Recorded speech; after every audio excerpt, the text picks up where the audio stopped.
Lately, I am struggling with the past. Past. Already done.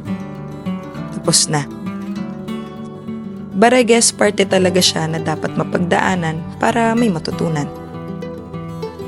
You know that feeling na parang kailangan mo palagi mag-explain?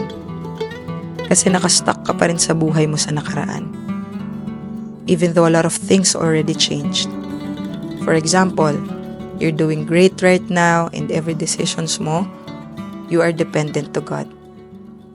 And everything is working out. Because you've prayed for it. But then, you remember things in the past. Here you go again, you're stuck and overthinking. Remember the scene sa my X and Y's? That's just one mistake. Ang tagal-tagal na nun. Pero ibang context yun, syempre. Yung point lang, ang tagal-tagal na nun.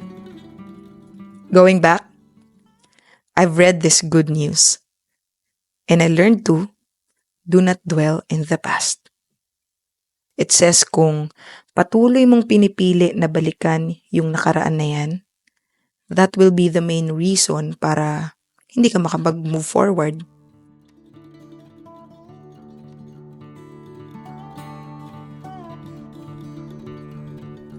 Sabi pa, at dahil you keep on looking back, hindi mo na tuloy makita yung mga magagandang bagay na paparating.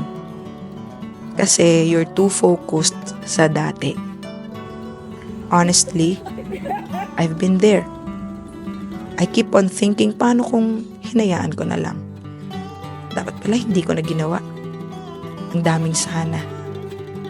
At kakaisip ko sa mga bagay na tapos na, natakot ako.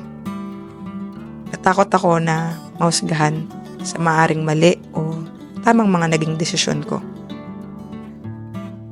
But you know what? You are not judged by your past. At saka hindi tao ang hahatol sa'yo. Si Lord ba sila? Ang importante ay kung ano ka ngayon. Yung present. Kung sino ka ngayon. So isipin mo muna kung sino ka or kung paano ka namumuhay ngayon. If you think you're living a good, honest life, kahit mahirap ang buhay, or better a holy life, then you are good. Just be confident and be in the present. At ang importante, you accepted na nagkamali ka o nagkasala ka. Confess it to God ng detalyado. Mahalaga, may natutunan ka.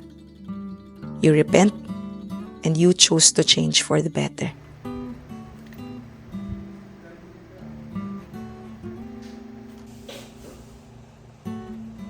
We are on the second part of the Good News Collection.